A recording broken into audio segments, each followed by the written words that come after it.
नमस्कार, आप सभी का स्वागत है यूथ अध्ययन के चैनल पे।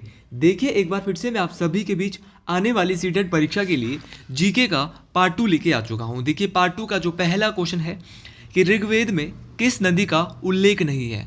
देखिए, अगर बात की जाए ऋग्वेद की, तो ऋग्वेद में किस नदी का उल्लेख नहीं है, तो ऑप्शन ए जो है यहाँ पे बिल्कुल सही हो जाएगा कि जो पेरियार नदी है इसका ऋग्वेद में उल्लेख नहीं है। अब क्वेश्चन पूछने वाला क्वेश्चन यहाँ से बहुत सारे बना सकता है। अगर मैं बात करता हूँ यमुना, सरस्वती और सिंधु, इन तीनों ही नदियों का जो उल्लेख है वो ऋग्वेद में किया गया है। ऋग्वेद का जो नदी सूक्त है जहाँ पे नदियों का वर्णन किया गया है, ऋग्वेद का एक अलग से नदी सूक्त है जहाँ पे 21 नदियों का उल्लेख किया गया है। इस बात को आपने याद रखना है कि ऋग्वेद के नदी सूक्त में 21 नदियों का उल्लेख किया गया है और सर्वाधिक जो बार है जिस नदी का उल्लेख किया गया है वो है सिंधु नदी। अगर मैं सिंधु नदी की बात करता हूं तो सिंधु नदी का जो ऋग्वेद में वो सबसे ज़्यादा बार उल्लेख किया गया है। अगर क्वेश्चन पूछने वाला क्वेश्चन ये भी पूछ सकता है आपसे कि सबसे पवित्र नदी ऋग्वेद की कौन सी है, तो सबसे पवित्र नदी की बात की जाए तो सबसे पवित्र नदी है सरस्वती। सरस्वती जो है वो ऋग्वेद की सबसे पवित्र नदी है और सबसे ज़्यादा बार जो उल्लेख होता है वो सिंधु नदी का होता है। अब क्वेश्चन पूछने वाला क्वेश्चन, देखो सीटेट की परीक्षा हो रही है, इंडिया लेवल की परीक्षा है, क्वेश्चन अच्छे लेवल के आएंगे। क्वेश्चन ये भी पूछ सकते हैं कि सरस्वती नदी को ऋग्वेद में क्या कहा जाता था, तो ऋग्वेदी काल में सरस्वती नदी को जो है वो देवी तमा या नदी तमा, तो याद रखना देवी माता या नदी तमा कहा जाता था। ये दोनों बातें आपको याद रखनी है। वर्तमान में सरस्वती नदी जो है वो लुप्त हो चुकी है ऐसा माना जाता है, ज़्यादा इसका यहाँ पे हिस्सा नहीं है। अगला क्वेश्चन है, उत्तर बिहार का प्राचीन नाम था। देखिए, उत्तर बिहार की यहाँ पे बात की जाए और उत्तर बिहार का जो प्राचीन नाम था वो क्या था, क्वेश्चन पूछने वाला क्वेश्चन आपसे ये पूछ सकता है उत्तर बिहार का जो प्राचीन नाम था वो क्या था। मोस्ट इंपॉर्टेंट है, उत्तर बिहार का जो प्राचीन नाम था वो था वज्जी। वज्जी जो है वो उत्तर बिहार का प्राचीन नाम था। वज्जी जो है एक महाजनपद भी हुआ करता था, मैं आपको यहाँ से बताना चाहता हूँ। वज्जी महाजनपद की जो राजधानी थी वो वैशाली में थी। इस बात को आपने याद रखना कि वज्जी महाजनपद की राजधानी कहाँ थी, तो वज्जी महाजनपद की राजधानी वैशाली में थी। इस बात को आपने याद रखना है। वज्जी एक महाजनपद हुआ करता था। और उसी प्रकार यहाँ पे आपको अवंती दिख रहा होगा, अवंती भी एक महाजनपद था। क्वेश्चन आ सकता है कि अवंती महाजनपद की राजधानी कहाँ पे थी, तो अवंती महाजनपद की राजधानी उज्जैनी में थी। उसी प्रकार वत्स यहाँ पे दिया है, वत्स महाजनपद की राजधानी कौशाम्बी में थी। और अगर बात की जाए सूरसेन महाजनपद की, इसकी राजधानी कहाँ थी, ये आप कमेंट बॉक्स में मेरे को जरूर बताएंगे। अगला क्वेश्चन बहुत ही ज़्यादा इंटरेस्टिंग और एक के क्वेश्चन को आप अपने कॉपी पेन लेके लिख लेंगे, बहुत इंपॉर्टेंट रहने वाले आने वाली परीक्षाओं के लिए। इसके बाद हिंदी भी आएगा। आपका जितने भी सब्जेक्ट रहेंगे धीरे धीरे मैं इनको लाते रहूँगा। डेली हमारी वीडियोज़ दिन में दो वीडियोज़ अपलोड हो रही है और ये मोस्ट इंपॉर्टेंट वीडियोज़ आपके लिए रहने वाली है। तीसरी बौद्ध परिषद कहाँ आयोजित हुई थी। देखिए, अगर बात की जाए तीसरी बौद्ध परिषद की, तो तीसरी बौद्ध संगीति जो है वो पाटलिपुत्र में जो है वो आयोजित हुई थी। और किसके शासनकाल के समय आयोजित हुई थी, तो अशोक के शासनकाल के समय आयोजित हुई थी। बौद्ध संगीतियों की बात की जाए तो कुल 4 बौद्ध संगीति हुई थी, मैं आपको यहाँ से बताना चाहता हूँ। पहली जो बौद्ध संगीति होती है वो कहाँ पे होती है, तो पहली बौद्ध संगीति सप्तपर्णी गुफा में होती है और अजात शत्रु के शासनकाल के समय ये पहली बौद्ध संगीति होती है। इस बात को आपने याद रखना है।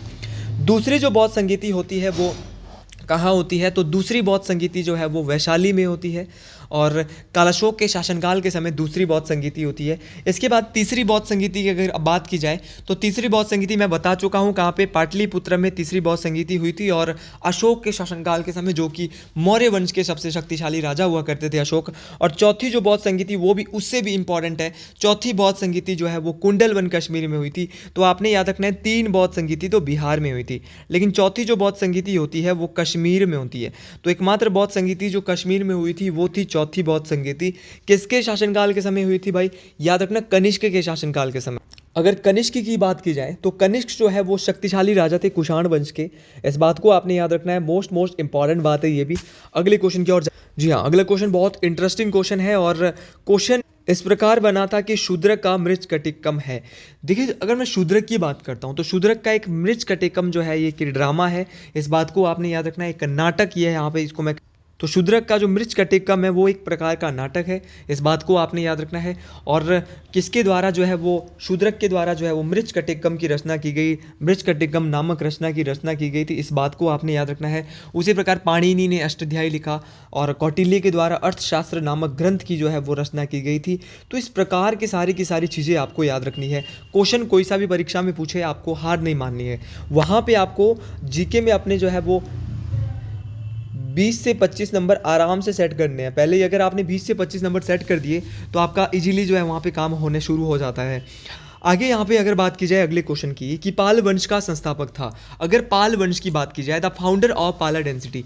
देखिए पाला डेंसिटी की यहाँ पे बात हो रही है, तो पाला डेंसिटी की जो स्थापना की गई थी वो की गई थी गोपाल के द्वारा।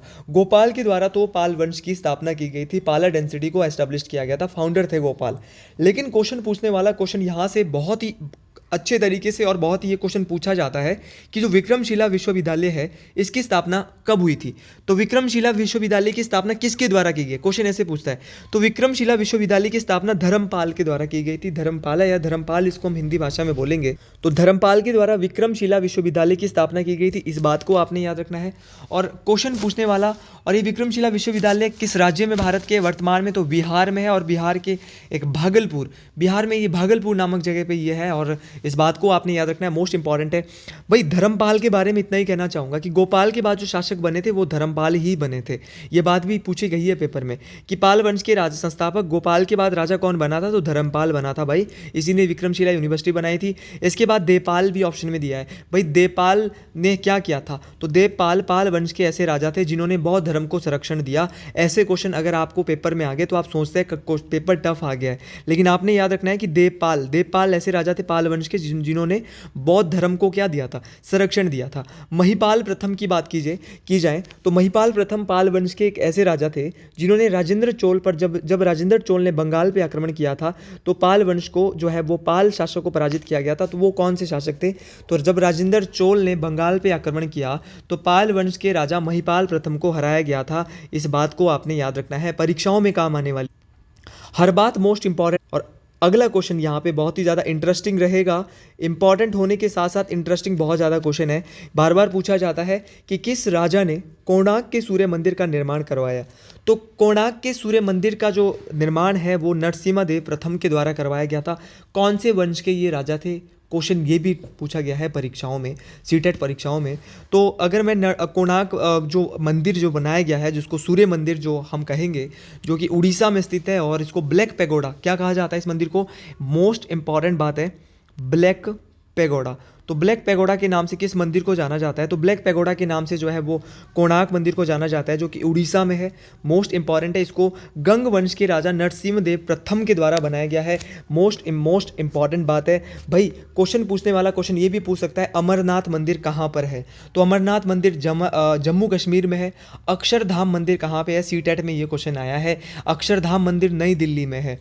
भाई क्वेश्चन पूछ सकता है प्रसिद्ध मीनाक्षी मंदिर आपने कहाँ पे बताएंगे आप, तो प्रसिद्ध मीनाक्षी मंदिर मदुरई में है, और मदुरई में कहाँ, तमिलनाडु में।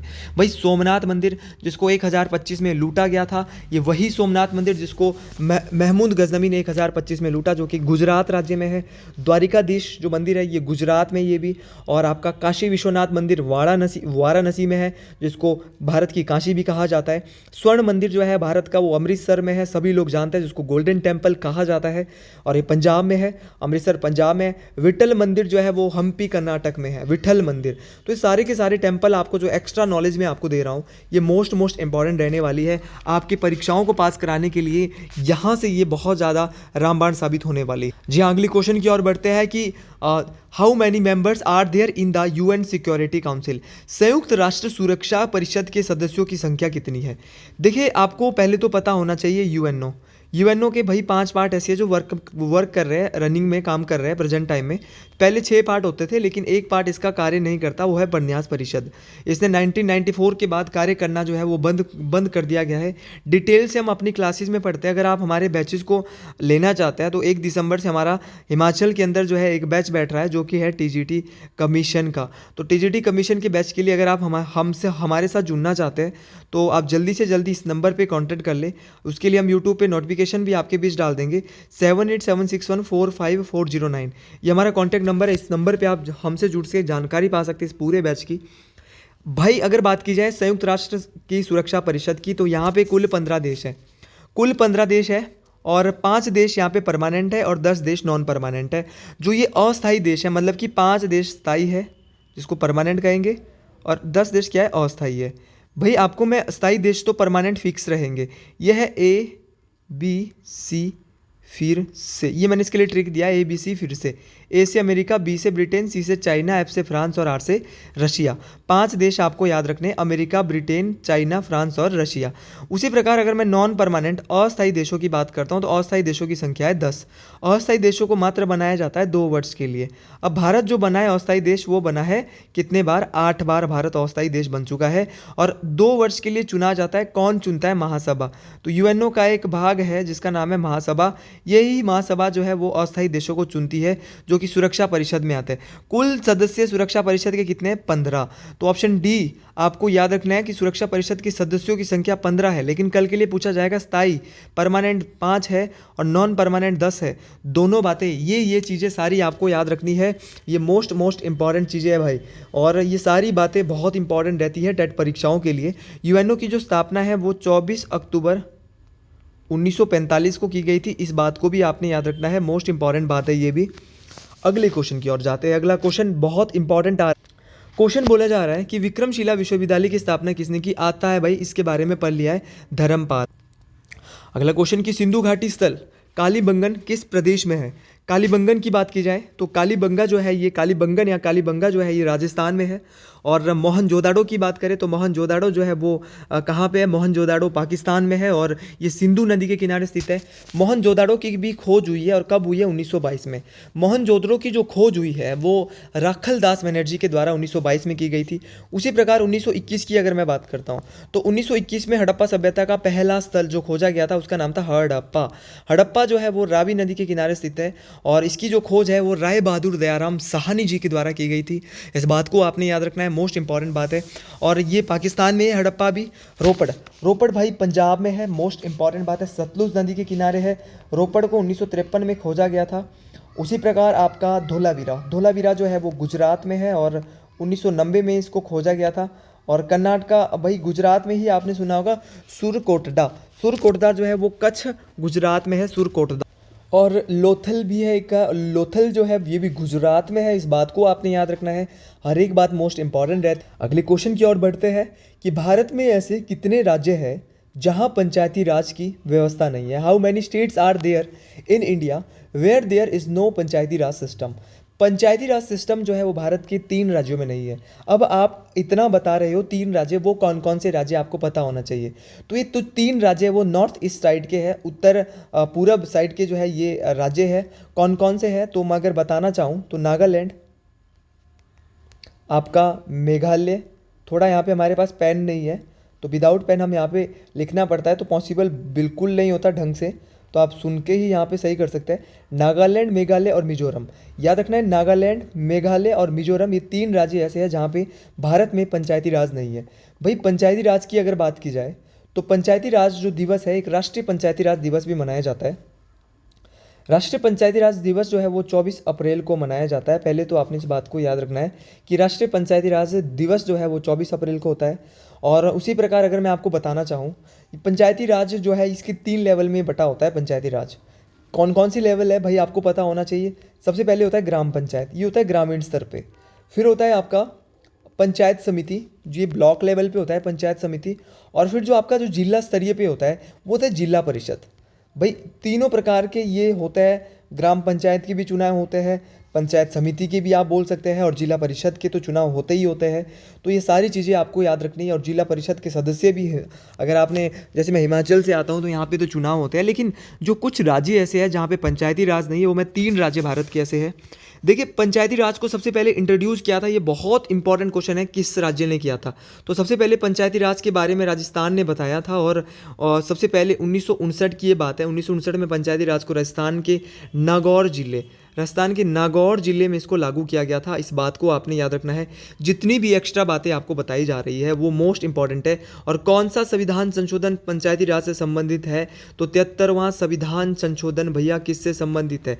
पंचायती राज। 1992-93 की ये बात है, तो याद रखना 1992-93 73वां संविधान संशोधन पंचायती राज मोस्ट इंपॉर्टेंट है। गलती करने की कोई भी गुंजाइश नहीं है। तो सारे के सारे क्वेश्चन जो भी पंचायती राज से आपको बताए हैं, एक बार जरूर कमेंट बॉक्स में हर हर महादेव जरूर लिखना है, मेंशन करना है, ताकि भाई अगले बार के लिए और ज़्यादा मोटिवेशन वीडियो के लिए। और अगली बार आपके बीच हिंदी की भी बहुत जल्दी वीडियो आपके बीच लाई जा रही है। सत्यशोधक समाज किसने बनाया? सत्यशोधक समाज की बात की जाए तो इसको ज्योतिबा फुले के द्वारा बनाया गया था। और कब सत्यशोधक समाज की स्थापना हुई थी? तो 1873 में। 1873 में सत्यशोधक समाज की स्थापना हुई। और विधवाओं के लिए, जो विधवाएं हमारी थी, उनके लिए 1854 में आश्रय स्थल जो खोला है वो भी किसके द्वारा? ज्योतिबा फुले के द्वारा। तो अच्छे कार्य किए थे इन्होंने। भाई ईश्वर चंद्र विद्यासागर की जब भी बात आती है तो इन्होंने विधवाओं के लिए बहुत बड़ा काम किया। इन्होंने विधवा पुनर्विवाह की शुरुआत की है कि विधवाओं का विडो रीमैरिज, भाई विधवाओं का दोबारा पुनर्विवाह हो सकता है। और 1856 में इन्होंने विधवा पुनर्विवाह को जो है वो शुरू किया था। इस बात को आपने याद रखना, बहुत बड़ी पहल थी। राजा राम मोहन राय के बारे में भी सुन लेते हैं, बहुत इंपॉर्टेंट है भाई। पहला क्वेश्चन तो ये, इनको भारतीय पुनर्जागरण का पिता कहा जाता है। तो भारतीय पुनर्जागरण का अग्रदूत, भारतीय पुनर्जागरण का पिता, तो ये राजा राम मोहन राय जी को कहा जाएगा। मोस्ट इंपॉर्टेंट है भाई। ईश्वर चंद्र विद्यासागर की अगर बात की जाए तो इनके बारे में हमने इतना ही देखा, लेकिन राजा राम मोहन राय के बारे में आप तो बहुत इंपॉर्टेंट तो ये है कि 1828 में इन्होंने स्थापना की थी किसकी? ब्रह्मा समाज की। उसके बाद इन्होंने 1814 में स्थापना की थी आत्मीय सभा की। उसके बाद इन्होंने 1825 में स्थापना की थी वेदांत कॉलेज की। तो सारी की सारी स्थापना राजा राम मोहन राय के द्वारा की गई। और दूसरी बात, इनके द्वारा 1829 में लॉर्ड विलियम बेंटिंग की सहायता से सती प्रथा पर भी रोक लगाई गई थी। तो बहुत बड़ी बात है ये हम लोगों के लिए। और राजा राम मोहन राय जी के द्वारा इतना बड़ा काम किया। तो 1829 में जो भाई रोक लगाई थी सती प्रथा पे, वो किसने लगाई थी? तो वो राजा राम मोहन राय ने लगाई थी। डॉक्टर भीमराव अंबेडकर यहाँ पे दिया है, संविधान के निर्माता है, स्वतंत्र भारत के पहले कानून मंत्री है, प्रारूप समिति, ड्राफ्टिंग कमेटी जिसको आप बोलेंगे, पांडुलिखन समिति बोलेंगे, उसके अध्यक्ष भी है डॉक्टर भीमराव अंबेडकर। 7 सदस्य जो थे इस प्रारूप समिति में, इस बात को भी आपने याद रखना है, मोस्ट इंपॉर्टेंट है। और भीमराव अंबेडकर ऐसे व्यक्ति थे भारत के जिन्होंने तीनों राउंड टेबल कॉन्फ्रेंस, तीनों गोलमेज सम्मेलन, भाई तीनों गोलमेज सम्मेलन में जाने वाले व्यक्ति, तो इनका नाम क्या था? भीमराव अंबेडकर। अगला क्वेश्चन यहाँ पे है कि Sudirman cup associated with game. तो याद रखना सुधीरमन कप किस खेल से संबंधित है? भाई सुधीरमन कप की बात कर रहा हूँ तो ये बैडमिंटन से संबंधित है, इस बात को आपने याद रखना है। बैडमिंटन से आपका थॉमस कप भी संबंधित बैडमिंटन से ही, और पुरुष जो है वो थॉमस कप खेलते हैं। उबेर कप जो है वो महिलाओं के लिए बनाया गया है, ये भी बैडमिंटन से संबंधित है। फुटबॉल की अगर मैं बात करता हूँ तो फुटबॉल में आपका जैसे डूरंड कप है, आपका रोवर्स कप है, आपका संतोष ट्रॉफी है, आपका हजरत महल ट्रॉफी है। क्रिकेट की बात की जाए तो क्रिकेट में आपका जैसे कि देवधर ट्रॉफी है, बहुत इंपॉर्टेंट है क्रिकेट की ट्रॉफियाँ। देवधर ट्रॉफी है, दलीप ट्रॉफी क्रिकेट से संबंधित है, ईरानी ट्रॉफी क्रिकेट से संबंधित है, रणजी ट्रॉफी क्रिकेट से संबंधित है, विजय हजारे ट्रॉफी क्रिकेट से संबंधित है। तो ये सारी की सारी ट्रॉफियाँ जो मैंने आपको बताई ये क्रिकेट से है। फुटबॉल से मैंने बोला डूरंड कप, रॉबर्ट्स कप, संतोष ट्रॉफी, हजरत महल कप। तो ये सारी ट्रॉफियाँ भी आपको याद रखनी है, ये भी मोस्ट इंपॉर्टेंट है। अगला क्वेश्चन यहाँ पे है कि लीडर समाचार पत्र का संबंध किस महान स्वतंत्रता सेनानी से है? लीडर समाचार पत्र की बात की जाए तो मदन मोहन मालवीय जो है, इनका संबंध जो है वो लीडर समाचार पत्र से है। इस बात को आपने याद रखना है, मोस्ट इंपॉर्टेंट बात है। मदन मोहन मालवीय जिन्होंने हिंदू महासभा का जो है वो गठन किया था, और गोपाल कृष्ण गोखले महात्मा गांधी के राजनीतिक गुरु थे, ये भी मोस्ट इंपॉर्टेंट बात है, परीक्षाओं में काम आने वाली बात है सारी बातें। और मौलाना अबुल कलाम आज़ाद जो है वो स्वतंत्र भारत के पहले शिक्षा मंत्री और भारतीय राष्ट्रीय कांग्रेस के सबसे युवा अध्यक्ष और सबसे लंबे समय तक अध्यक्ष रहने वाले वो भारतीय राष्ट्रीय कांग्रेस के अध्यक्ष थे, मौलाना अबुल कलाम आज़ाद। आज का अगला क्वेश्चन, और भारतीय स्वशासन का पितामह किसे कहा जाता है? तो भारतीय स्वशासन का पिता जो है वो लॉर्ड रिपन को कहा जाता है, बड़ा नाम है लॉर्ड रिपन का। लॉर्ड रिपन के बारे में यहाँ पे बहुत सारे क्वेश्चन बन जाते हैं भाई। लॉर्ड रिपन के बारे में आप एक आधा क्वेश्चन, 2 क्वेश्चन नहीं बना सकते, बहुत सारे क्वेश्चन लॉर्ड रिपन के बारे में, लॉर्ड डलहौजी के बारे में, लॉर्ड विलियम बेंटिंग के बारे में, लॉर्ड रिपन के बारे में, डलहौजी के बारे में, सारी बात हम यहाँ से करने वाले हैं। देखो हर एक क्वेश्चन मोस्ट इंपॉर्टेंट बनता है, आप जितना ज़्यादा अपने आप को मेहनत करोगे उतना ज़्यादा ही आपको चीज़ें काम आने वाली है। तो लॉर्ड रिपन को जो है स्थानीय स्वशासन का पिता, local father of local self government, तो याद रखना father of India local self government, तो इनका नाम है लॉर्ड रिपन। इनके शासनकाल के समय भारत में सर्वप्रथम बार नियमित दशकीय जनगणना, भाई 1881 में नियमित दशकीय जनगणना, मतलब कि हर 10 साल बाद जनगणना होगी। ये किसने बोला? लॉर्ड रिपन के शासनकाल के समय ही होगा। इनके ही नाम से शिमला में रिपन अस्पताल भी 1884 के आसपास उसकी भी स्थापना की गई थी। ये भी मोस्ट इंपॉर्टेंट बात आपके बीच मैं बता रहा हूँ। और इनके द्वारा ही जो है अपना नियमित जनगणना शुरुआत होती है। स्वशासन का पितामह इनको कहा जाता है। और एक एक्ट, प्रेस एक्ट जो इन्होंने जो है उसकी समाप्ति की थी। तो याद रखना भैया, प्रेस एक्ट की 1882 में इन्होंने जो है, जिसको 1878 में शुरू किया गया था और 1882 में इनके द्वारा जो है वो एक्ट समाप्त कर दिया जाता है। ये सारे question most important. Lord Dalhousie वही है जिनके समय भारत में सर्वप्रथम रेल चलती है। मुंबई से ठाणे ये रेल चलती है, 34 किलोमीटर ये रेल चलती है। 1853 में ये रेल चली थी, इस बात को आपने याद रखना है भाई। इनके द्वारा भारत में पीडब्ल्यूडी को इंट्रोड्यूस किया गया था। लॉर्ड विलियम बेंटिंग भारत के पहले भारत के governor general lord William Bentinck ji बने हैं, और इनके द्वारा सती प्रथा पर राजा राम मोहन राय के साथ जो है रोक लगाई गई थी, थोड़ी देर पहले बता भी चुका हूँ। लॉर्ड कर्जन के बारे में जो है वो बंगाल विभाजन हुआ था वो लॉर्ड कर्जन के समय ही हुआ था 1905 में। तो ये सारी चीज़ें बहुत इंपॉर्टेंट है। लॉर्ड विलियम बेंटिंग दास प्रथा को रोकने भी इन्होंने बहुत ज़्यादा अपना जो है सहयोग दिया था। कोलकाता में मेडिकल कॉलेज की स्थापना 1833 के आसपास भी इनके द्वारा, उसमें भी सहयोग था। तो आज के लिए इतना ही हम करते हैं यहाँ पे। अगर आपको वीडियो अच्छी लगी है तो कमेंट बॉक्स में सभी लोग, अगर कोई भी महादेव को मानता है तो जरूर लिखे हर हर महादेव। तो आज के लिए मिलते हैं अगली वीडियो में। जय हिंद, जय हिमाचल, हर हर महादेव, जय माँ भारत, हर हर महादेव, जय माँ भगियाणी।